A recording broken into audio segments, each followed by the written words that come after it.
last title that we're featuring today is Black Books Publishing, which actually tries to traverse both sectors, the heaven and the hell, and the authors and publishers who would find themselves there. Now, this is my latest venture into the area of digital narrative. You'll notice from the T-shirt, that's one title earlier.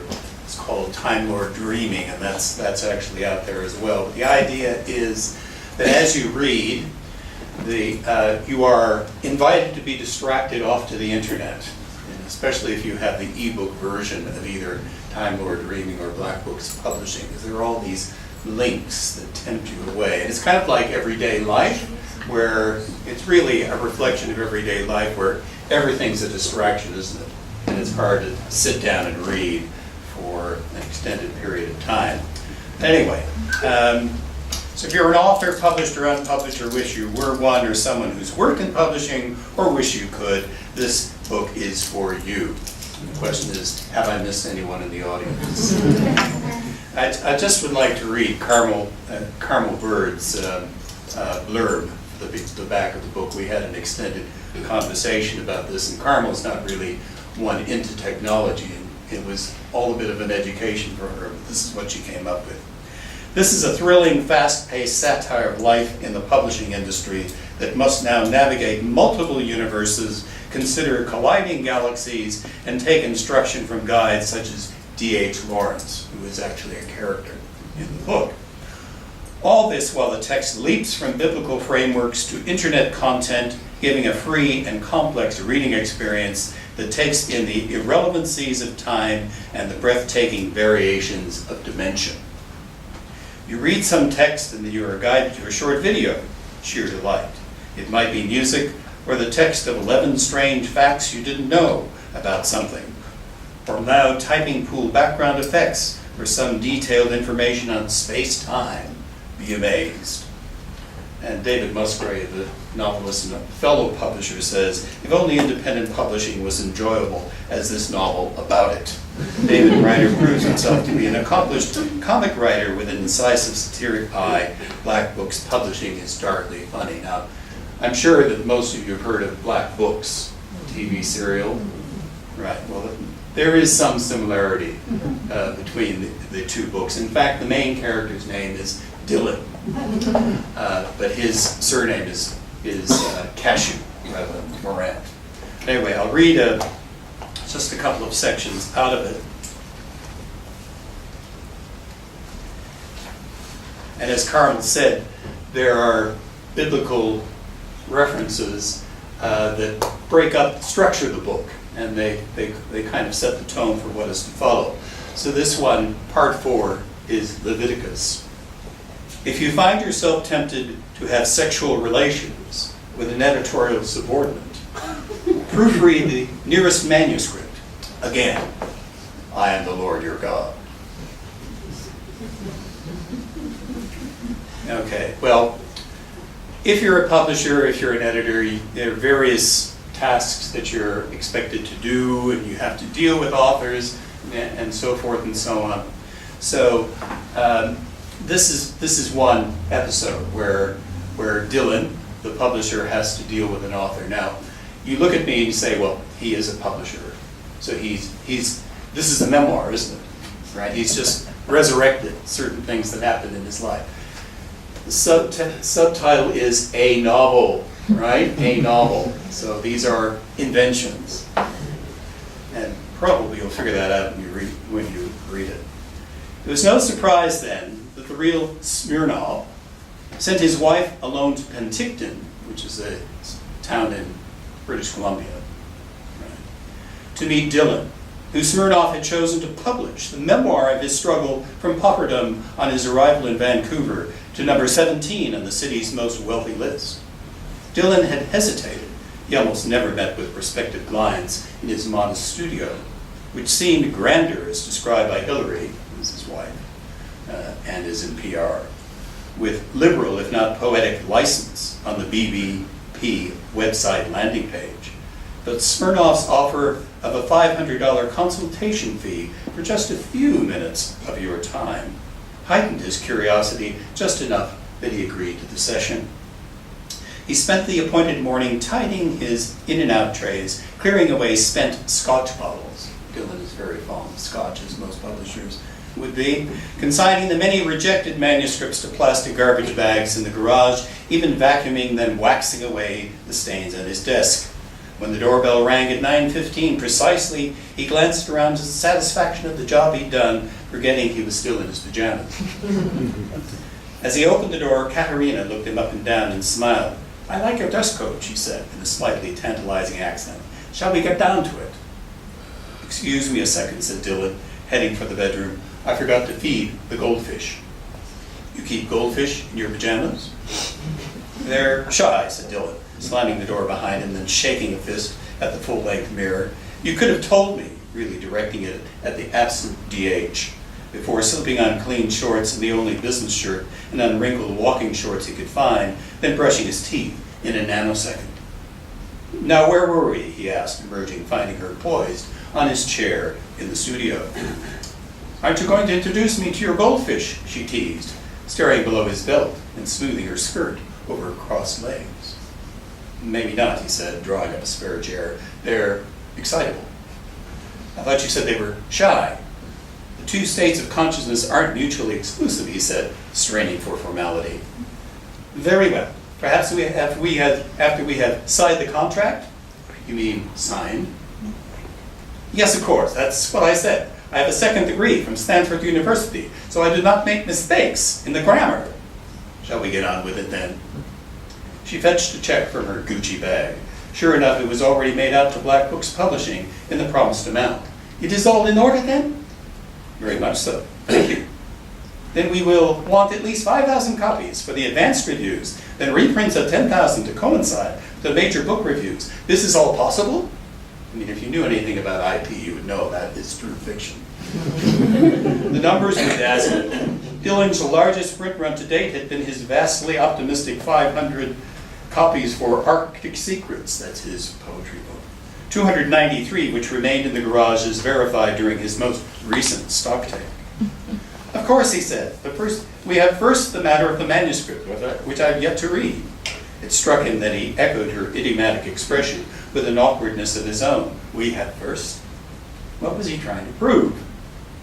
She reached into her bag and pulled out a gold-plated, yet no doubt by then it was real rather than an imitation, since nothing about Katerina was synthetic, flash drive, stuck it into the USB socket slot on his keyboard, and shook his head when his virus scanner commenced to do what it was paid for.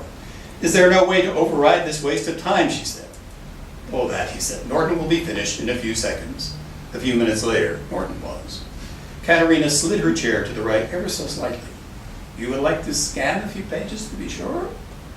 He eased himself into the available space in front of the iMac, which he gradually compressed until there were only millimeters between her left knee and his bare right. Chapter 1 wasn't Pulitzer winning, although Smirnoff's early obsession with the conspiracy theory surrounding the escape of Anastasia, daughter of Nicholas II, during the unsightly royal purge by the Bolsheviks, and whether or not she survived due to her jewel-studded bulletproof vest, did slow the pacing. Still, the writing was polished enough to bear witness to the hand of a hired gun professional editor. Scrolling down, he was distracted by her hand transitioning to his knee, and only when her pale cheek touched his shoulder did he comprehend that she was about to faint. With her eyes rolling back, it was certainly pointless reading into chapter 2. Katerina, what's wrong?" he asked, putting an arm around her to prevent a total collapse. I'm sorry," she murmured, coming out of it only slightly. "My anemia is what first attracted Ivan to me. The royal affliction, he still calls it. The Canadian specialist prescribed drugs," at which point she gripped his knee again for balance, "that mostly work." "Would you like to lie down?" Dylan asked, hastily adding, "on the couch?" "No, I must have a bed," she said. "The space between cushions on the couch aggravates my circulation." He helped her into the bedroom and onto the bed, doing his best to keep his feet on the floor. She pointed vaguely over his shoulder. "The goldfish," she whispered. "Place the bowl as close as possible to me on the bedside table. It will help the dizziness to pass." Of course, there were no goldfish, and especially no bowl, but Dylan fetched and placed the closest thing, a rounded perfume bottle of Hillary's from her dressing table, which almost immediately seemed to relax Katerina, if not him. "Thank you, Mr. Cashew," she said, eyelids drooping. "Now I must sleep for an extended period. Perhaps you will have a nap as well." "No, thank you," Dylan said, extricating himself, fearing one of the glimmering jewels in her necklace might be a spy cam to exact a higher royalty figure. "I'll keep reading while you rest." It defies fiction, Dylan thought, eyes glued to the screen on chapter 2 and then 3, taking in only the gist of it. "What the hell are you doing?" smirked a familiar voice behind him. "You better ring Hillary, and quickly." It was DH, sporting the wings of a guardian angel. He's a shapeshifter. "You're taking the shape-shifting game too far," said Dylan. "I've done nothing wrong here. I'll find the smelling salt soon and call a taxi for her. Hillary won't be home for hours." So naive. I suspect she's already been tipped off. You'll have just enough time to check your color for lipstick, print out the contract, and wake in sleep and beauty with something slightly more abrasive than a kiss. All right, so that's the author interview. Very typical, what you'd expect if you're a publisher. And then there's the launch event, which will not be as we have today, hopefully. So we have an author in this particular case who's written a book called Harry Potter Healing, which attracts Dylan immediately, the title.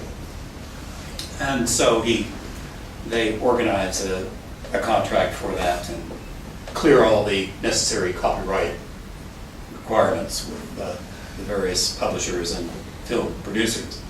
And he goes to visit the good doctor, who's a doctor of psychology and an author, in her small, out of the way place. You think the Outback. This is Outback, British Columbia, where she lives.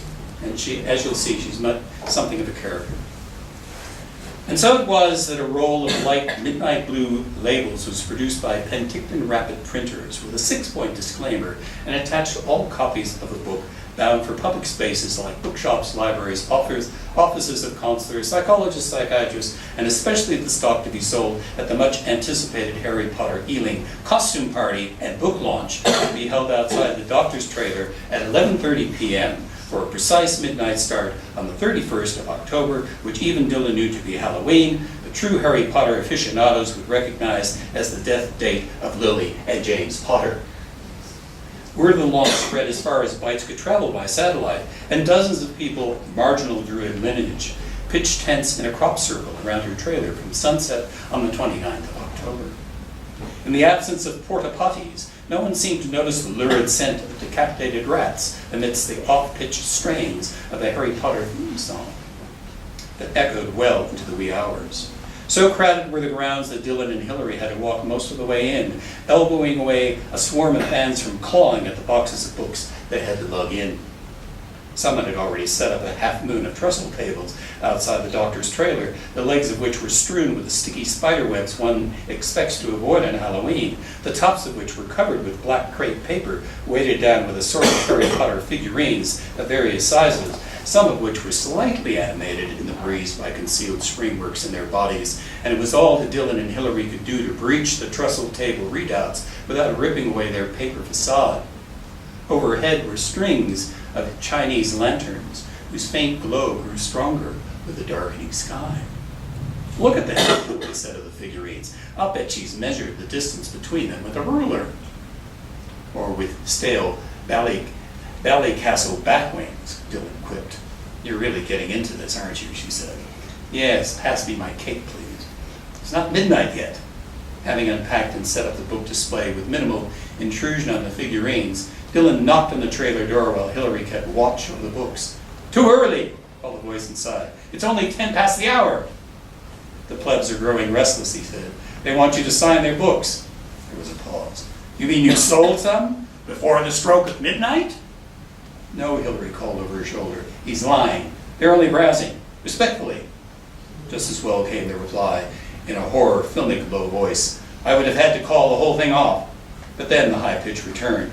"Only joking, my captain." What did she mean by that? Whispered Hillary.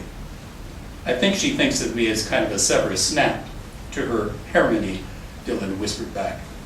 With her snow owl cap, black cape, and cheeks smeared with combat charcoal, at the soundless stroke of 11:30 p.m., the doctor was hardly visible even under the brightest Chinese lantern as she distributed plates of double chocolate cauldron cake, peppermint toads, gold snitch butter beer cake pops, and Weasley is our king cupcakes, all apparently prepared by hers truly.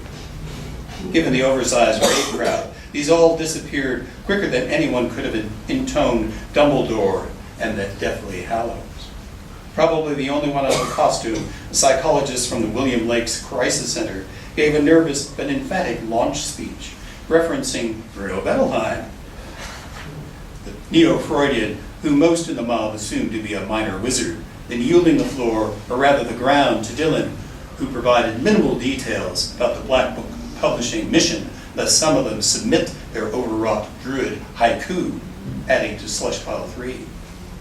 No one seemed to mind that his right cheek was smeared with the remains of double cauldron cake.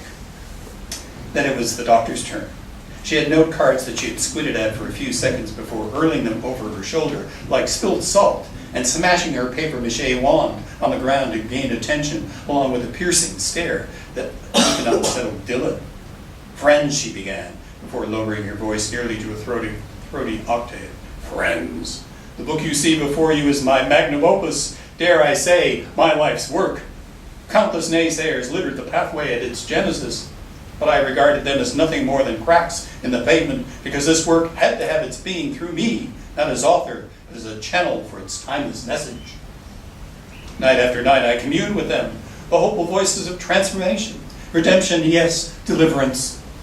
Our age is overwhelmed with the swords of negativity, the brass knuckles of self-destruction, the fake news of politicians. We must lead by example, lend our youth the stamina of wizards, and yes, the resilience of Harry Potter. Through this book and your purchase of it in multiple copies, will its message be heard and all is saved. The time for action and book signing has come. At the end of it all, Dylan and Hillary had only empty boxes to carry back to their car after settling the good doctor to bed with her dose of herbal medication. Dylan suspected that a significant number of books were stolen under their noses in the rush, but then there was something to be said for word-of-mouth freebies that might get the attention of Amazon algorithms and copycat blog reviewers. Damn, Dylan said, starting the engine of their emblem of waste. Where do we go from here? Beats me, Hillary sighed. A broomstick cruise, and a very long one.